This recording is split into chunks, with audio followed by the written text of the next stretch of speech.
अब ध्यान से मेरी बात सुनना। परमेश्वर ने कहा चींटियों से सीखो।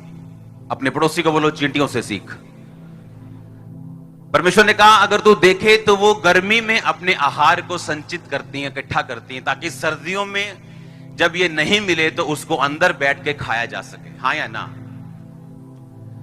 परमेश्वर ने कहा ना तो उनका कोई अगुवा होता है, ना कोई उनको सिखाने वाला होता है, ना ही उनकी आंखें होती हैं, लेकिन फिर भी वो अपने काम को करना जानती हैं। परमेश्वर के कहने का मतलब यह था कि वो अपने फ्यूचर के बारे में सोचती और अपने फ्यूचर के बारे में काम करती। परमेश्वर ने कहा चींटियों से सीखो। मेरा पहला दिन क्रिश्चियनिटी का, जब मुझे पवित्र बाइबल दी गई थी तो छोटा नियम, नया नियम दिया गया था, इतनी सी होती थी वो। आपके पास होगी, बहुत से लोगों के पास। किन के पास है? उठाओ तो।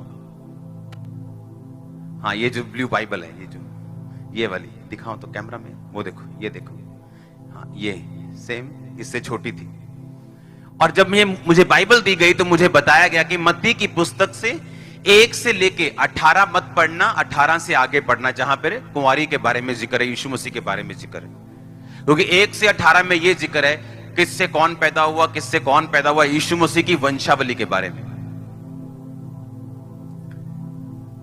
लेकिन मैंने आपको जो पढ़ाया वो मत्ती 1 उसकी 5 आयत को पढ़ेंगे। उसमें लिखा ये वंशावली थी, और बाइबल का एक भी वचन ऐसा नहीं जिसमें गहरा भेद ना हो।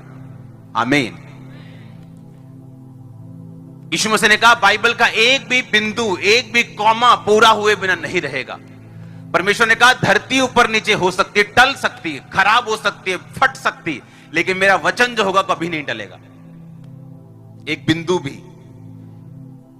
उसमें लिखा मत्ती 1 की 5 में, फिर से मैं पढ़ूंगा। सलमोन और राहाब से बोअज उत्पन्न हुआ, बोअज और रूत से ओबेद उत्पन्न हुआ, और ओबेद से यिशै उत्पन्न हुआ। आप जानते हैं यह राहाब कौन थी? यह वेश्या थी। कौन सी वेश्या? जिसने यहोशू के टाइम के ऊपर, जब यहोशू ने देखा कि सामने का देश परमेश्वर हमें देता है, उसने भेदिए भेजे, जाओ और उस देश का भेद लेके आओ। और बाइबल कहती है जब वो परमेश्वर के इजरायली लोग भेद लेने के लिए गए तो एक वेश्या का घर बिल्कुल सड़क के किनारे, यानी उस नगर के बिल्कुल बाहर था, बाहर की साइड, और जो नगर की दीवार थी वो उस औरत के घर के साथ लगती थी। रिजेक्टेड औरत थी, जैसे निकाली हुई औरत होती, जैसे गंदी औरत जिसको आप बोलते हो। शहर के बिल्कुल बाहर रहती थी वो, रिजेक्टेड थी बिल्कुल।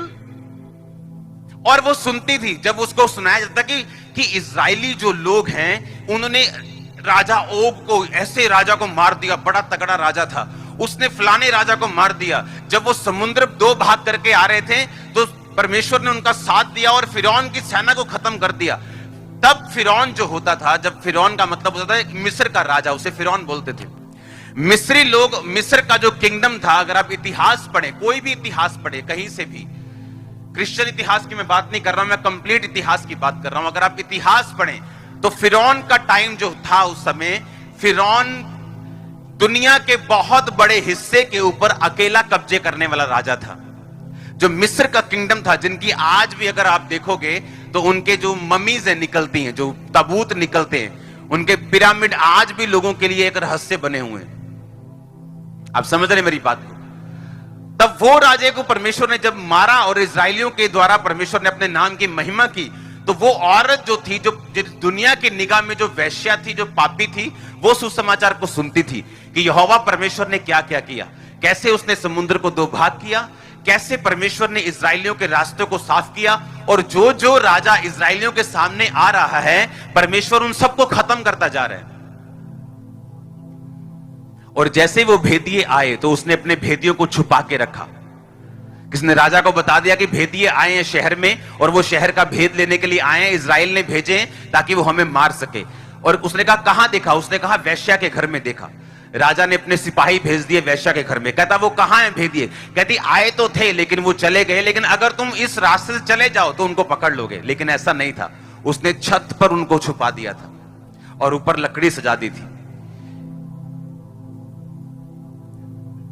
और जैसे वो भेदिए ढूंढने के लिए गए, वो ऊपर गई और उसने कहा अब भाग जाओ, इधर की साइड मत जाना, इधर वाली साइड जाना। मैंने उनको इधर भगाया, तुम पहाड़ पे जाओ, 3 दिन वहीं छुपे रहना, 3 दिन के बाद अपने देश चले जाना, लेकिन मेरा भला कर जाना कि जब तुम इस देश को लेने के लिए आओ, मारने के लिए आओ, तो मुझे और मेरे घराने को मत मारना, क्योंकि मैंने ये सुना है कि लोगों के दिल में तुम्हारी कौम का डर बैठ चुका है। और मैंने ये सुना है कि तुमने उन राजाओं के साथ जो अपने आप को बहुत बड़े समझते थे, तुमने उनके साथ क्या किया। उसने कहा ठीक है, ऐसा करना, जिस घर से हम उतरे हैं, जो घर तेरा है, वहां पर लाल धागा बांध के रखना, लाल सूत की डोरी बड़ी सी बांध के रखना। जितने लोग तेरा घराना, तेरे लोग, तेरे जानकार भी जो इस घर में होंगे, उनको हम नहीं मारेंगे, बाकी सारे हम मार देंगे। अगर वो लोग घर के बाहर आए तो उनका लहू तुझ पे पड़ेगा, अगर हम में से किसी ने तेरे घर के अंदर जाके मारा तो उसका लहू हम पर पड़ेगा, हम यहोवा के सामने दोषी ठहरेंगे। उसने कहा ठीक है। और राहाब ने अपने सारे घराने को बुला लिया कि आ जाओ इस दिन और यहां पे छुप के रहो।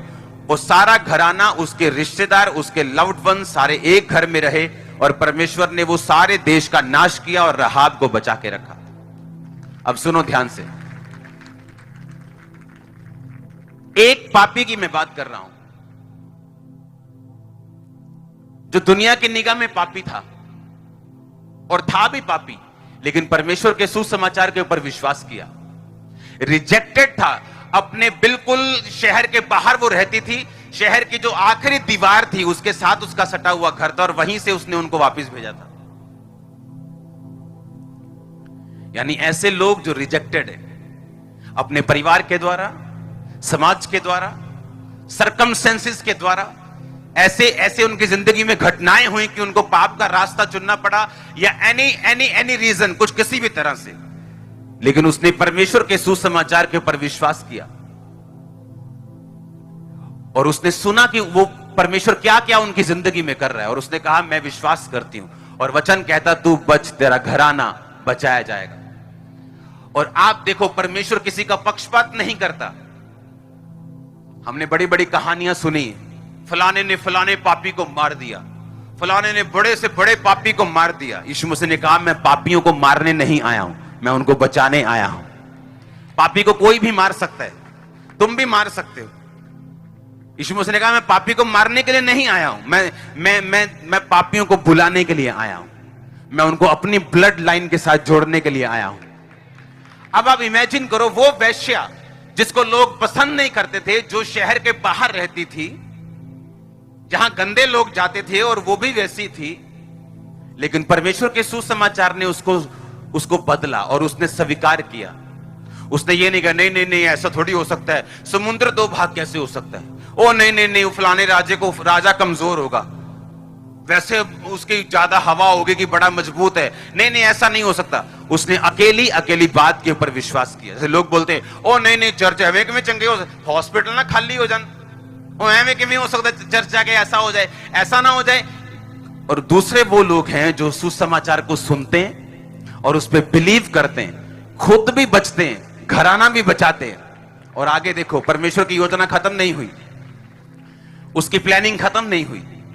उसने आपको बताया कि मैं अगर तुझे बुलाता हूं, अगर तू पापी है, अगर तू सबसे गिरा हुआ पापी है, और अगर तूने मेरे सुसमाचार पे विश्वास किया, तो सिर्फ बचेगा ही नहीं, तू सिर्फ बचेगा ही नहीं। मत्ती 1:5 उसने कहा मैं तुझे ओबेद से यिशै, 6 आयत निकाल के रखना। यिशै से कौन पैदा हुआ? दाऊद से यीशु मसीह पैदा हुए। मालूम है कि नहीं?